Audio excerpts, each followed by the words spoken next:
Hola mis queridos amigos, nuevamente con ustedes, su doctor Maximiliano, el médico que trabaja en la Amazonía, en los Andes, la costa de Ecuador, y que hoy día les voy a hablar acerca de cómo es esta red de narcotráfico que se ha tejido en Ecuador y qué es lo que nos mostró el feriado de los últimos 7 días que decretó el presidente Daniel Noboa.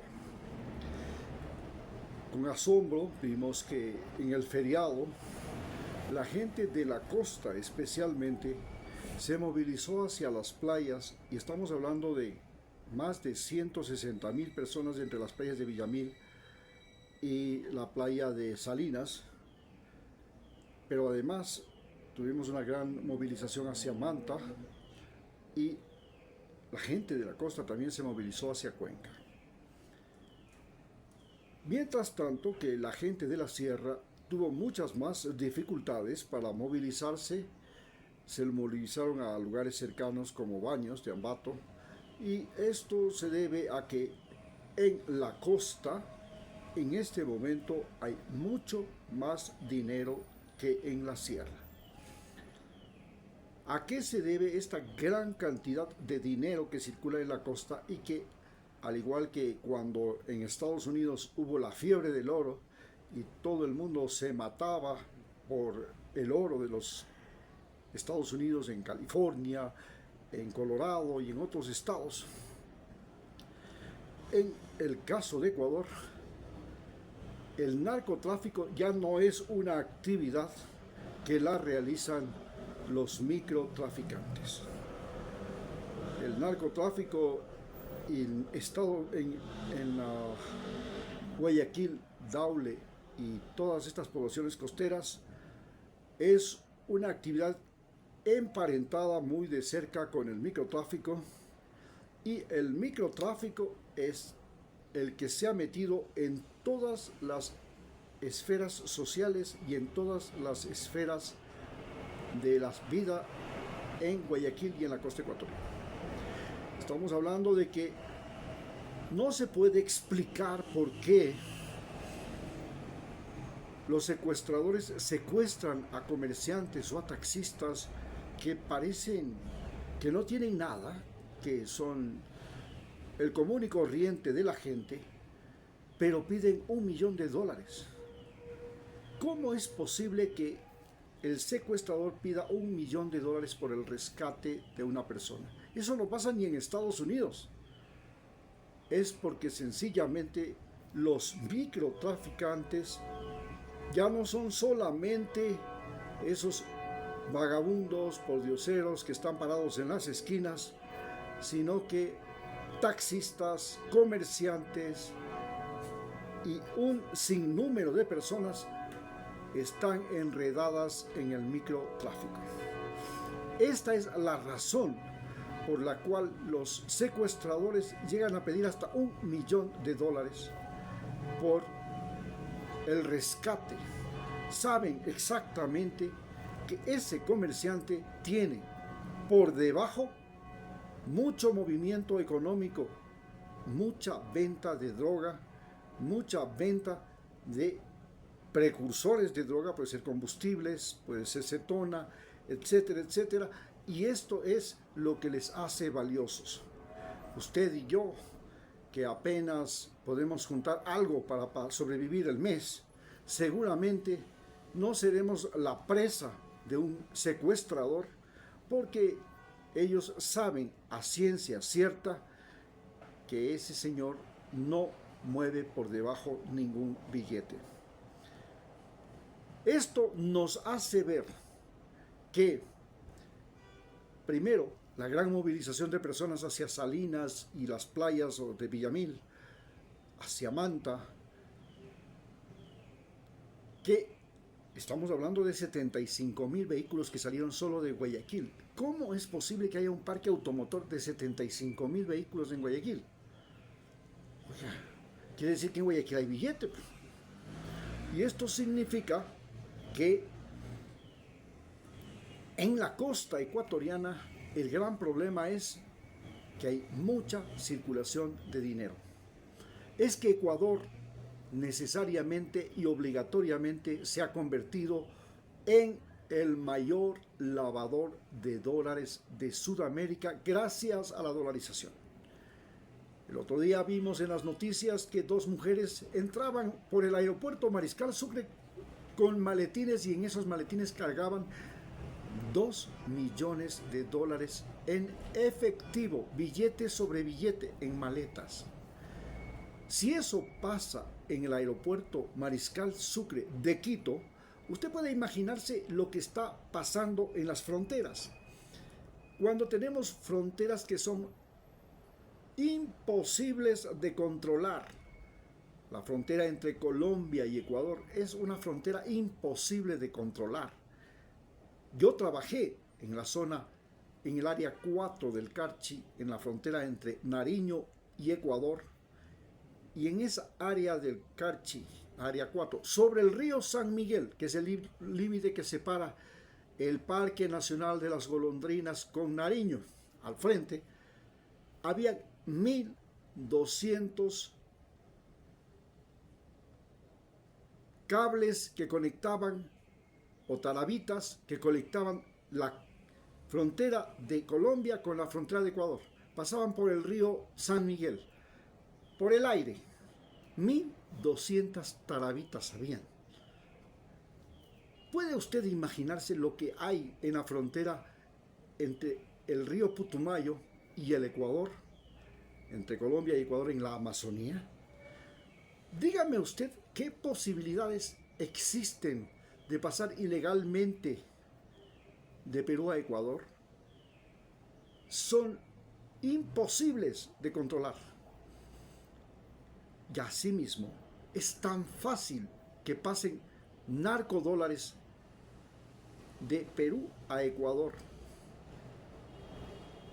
A eso se suma el hecho de que las bandas narcotraficantes del Ecuador, estamos hablando de los famosos choneros, de los lobos, que eran una parte de los choneros y ahora se han separado, de los tiguerones, de los chone killers y otras 22 bandas más que nacen todos los días, que se estructuran todos los días, porque en la medida en que una banda nace, se reproduce y muere, el momento en que esa banda es descabezada, surgen 5 bandas más. Es el efecto, por ejemplo, de los choneros. Descabezaron a Junior Roldán, a JR, y en ese momento aparecieron los lobos, los tiguerones, los chone killers y otras bandas más. Cada uno de ellos se convierte en cabeza de medusa. Te corta la cabeza de la medusa y se produce miles de serpientes más que salen de esa cabeza. En eso se ha convertido el narcotráfico en Ecuador. Esto nos hace ver que, sinceramente, este problema no es un problema de seguridad solamente. No es que los delincuentes matan al comerciante, al informal, al al otro. Es que el comerciante informal, el otro comerciante, el de más allá, el que se compró recientemente un 4x4 de alta gama, ya tiene sus barbas metidas en el narcotráfico. Esto no es novedad. ¿Cómo nacieron los choneros? Los choneros nacen en las camaroneras de la costa ecuatoriana. Estamos hablando de los años 90. Se da el boom del camarón. Tener una camaronera en la costa ecuatoriana daba más dinero que el narcotráfico. Una hectárea de camarón que costaba $6,000, implementarla producía $60,000 2 veces al año. Esto es una locura. Pero necesitaba un montón de guardias que custodiaran las camaroneras porque todo el mundo quería robar camarón para venderlo, revenderlo o exportarlo. En base a eso, todo iba bien, hasta que llega el fenómeno de la niña en 1997, 98. Luego del fenómeno del niño del 97 viene un fenómeno de la niña. Y entonces viene una sequía atroz, llega con esa sequía atroz la mancha blanca, la peste de la cabeza del tríbulo, del camarón. Desaparecen centenares de camaroneras. Miles de hectáreas de camaroneras se pierden. Se quedan sin empleo los guardias de las camaroneras. Y estos guardias de las camaroneras tenían armas, tenían lanchas, tenían contactos. Y entonces comienzan a utilizar primero las camaroneras para llenarlas con agua salada. No podían cultivar ahí el camarón porque el agua estaba muy fría, pero podían esconder en fundas negras en el fondo la cocaína.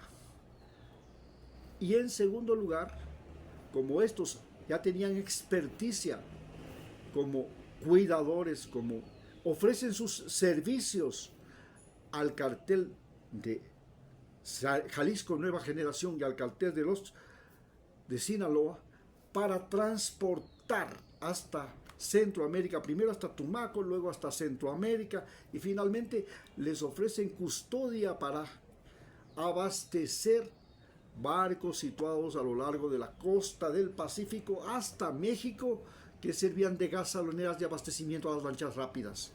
Finalmente deciden que ellos mismos van a manejar el negocio.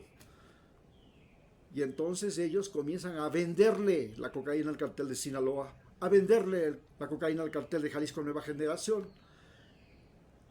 Y descubren, cuando se separan los choneros y los lobos, que hay una nueva veta de enriquecimiento. Había que lavar el dinero. Y claro, lavar el dinero se convirtió en la cosa más extraordinaria del mundo. ¿Y cómo había que lavar el dinero?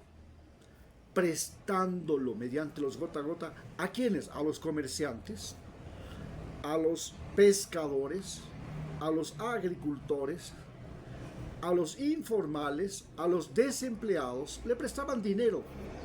Luego, estos comerciantes que tenían que pagar cada día una cantidad X de dinero, al no poder pagarlo, se comprometían a revender droga, a vender droga en microdosis, en dosis, en pastillitas. Ahí, al ladito de la harina, el tendero vendía el paquetito de cocaína. El pescador se vio obligado a transportar la cocaína hasta Centroamérica para poder pagar la deuda del motor, de la carnada, de la red, con la plata que le había prestado el narcotraficante. El bucero, las cooperativas de transporte, especialmente estas que iban a la provincia de Sucumbíos, tenían buses de 2 pisos. Fueron las primeras que tenían buses de 2 pisos. ¿Cómo? Es que en las ruedas del bus, en las baterías del bus, venía la cocaína. Y entonces el dueño del bus pagaba parte del pago en dinero en efectivo por las ganancias y la otra parte en servicios de transporte a los narcotraficantes. Esto creó una sociedad donde el que no cae resbala, porque los narcotraficantes se convirtieron en financistas, en lavadores de dinero, en inversionistas, y financiaban a los mineros ilegales. Luego ya no solamente financiaban, se apropiaron de las minas de los mineros ilegales, como el caso de Ponce Enríquez, y así se convirtieron en un poder económico extraordinario todo gracias a la dolarización. El dólar es el centro del problema. A no dudarlo,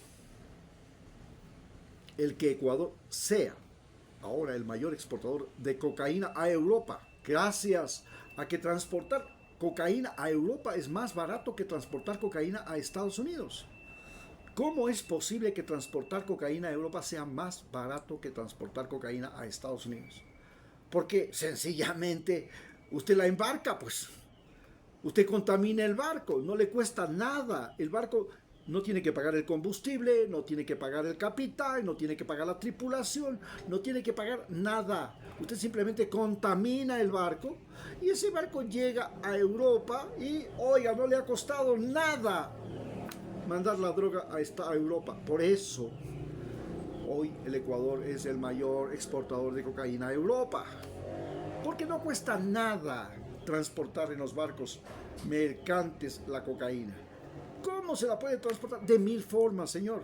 Si el barco no la quiere llevar encima, ni adentro, simplemente hasta con imanes pegan la cocaína al barco y el barco sigue navegando y no se da cuenta que está llevando pegada debajo del casco del barco toneladas de cocaína. A ese punto hemos llegado. Ya no solamente que financiaban esto, sino que los mismos carteles de Sinaloa, los mismos carteles de Jalisco Nueva Generación, los carteles del norte del Valle, los carteles del Golfo de Colombia, los paramilitares colombianos, las residencias de los paramilitares, se dieron el lujo de fabricar en Ecuador, en la frontera entre Ecuador y Colombia, mini submarinos.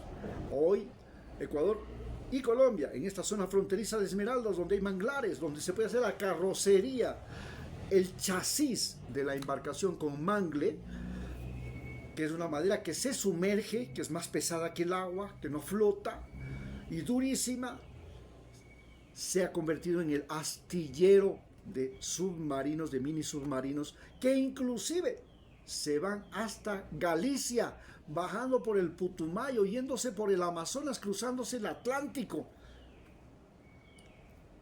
Este nivel de solvencia económica de los narcos, este nivel de tecnología de los narcos, esta capacidad emprendedora de los narcos, esta capacidad de riesgo, de jugarse la vida, el todo por el todo, solamente puede ser comparada con la capacidad y la mentalidad que tenían los conquistadores europeos, especialmente españoles, cuando llegaron a América. Se jugaban la vida, venían a un lugar donde no conocían nada, se arriesgaban. Su vida valía un comino, como tampoco valía la vida de los indígenas, ni la vida de nadie. Esto mismo se reproduce y se replica ahora. Este espíritu de los conquistadores españoles ahora es el espíritu que tienen los narcos. Y estos narcos, en su mayoría latinos, hispanos, son tan valientes, como se dice en América Latina, tan arrechos, que no tienen ningún miedo a la Guardia Fronteriza de los Estados Unidos ni a la Guardia Costera. Saben que se los pueden burlar y saben que los pueden matar si es necesario.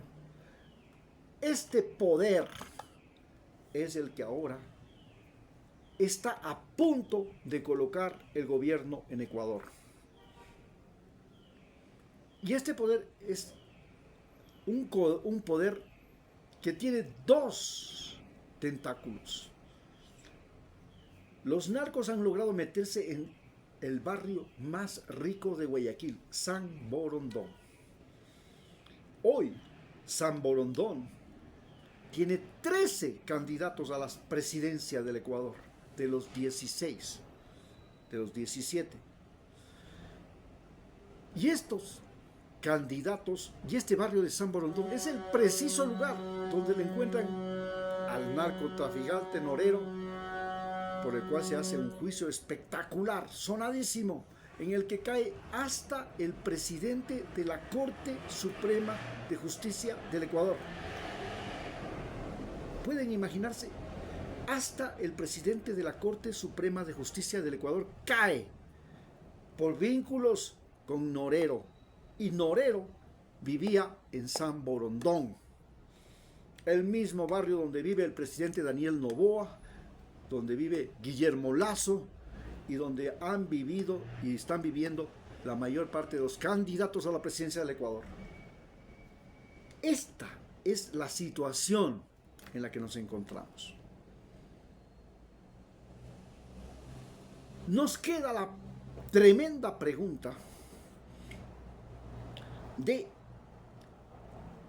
cómo es posible que el Ecuador se haya convertido en el mayor exportador de cocaína a Europa y en uno de los mayores exportadores de cocaína a Estados Unidos, si ni siquiera la produce.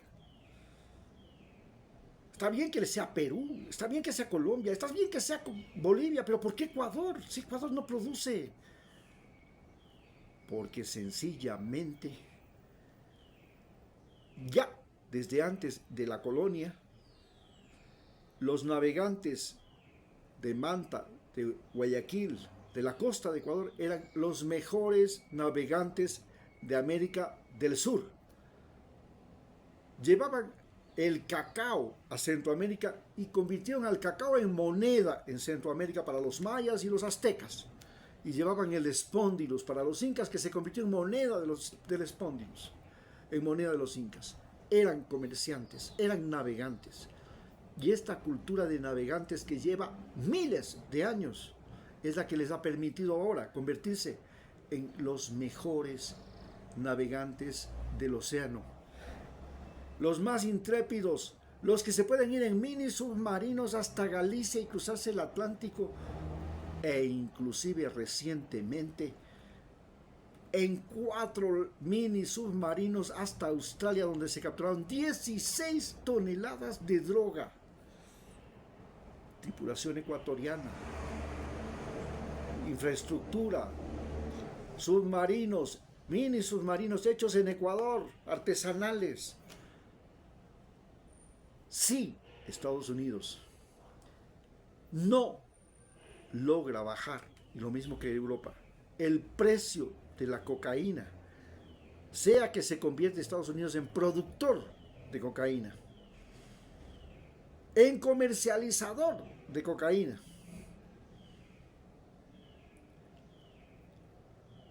el precio de la cocaína sigue subiendo, parar esto es un imposible, no se dará nunca, jamás. Las necesidades en América Latina se han multiplicado por 1000. Ya no necesita solamente la educación, que es muy mala, porque nosotros tenemos una de las peores educaciones del mundo. ¿Por qué? Porque a nosotros todavía creemos que nuestros estudiantes tienen que aprender matemáticas. Ya Bill Gates dijo que aprender matemáticas era una estupidez, porque las máquinas hacen mejor los cálculos matemáticos. Y creemos que todavía aprender cívica y moral es algo que se tiene que aprender. Mientras que aquí nosotros aprendemos cívica y moral, en Estados Unidos aprenden a hacer negocios. Y en los negocios, en el conocimiento, en la tecnología, no existe moral.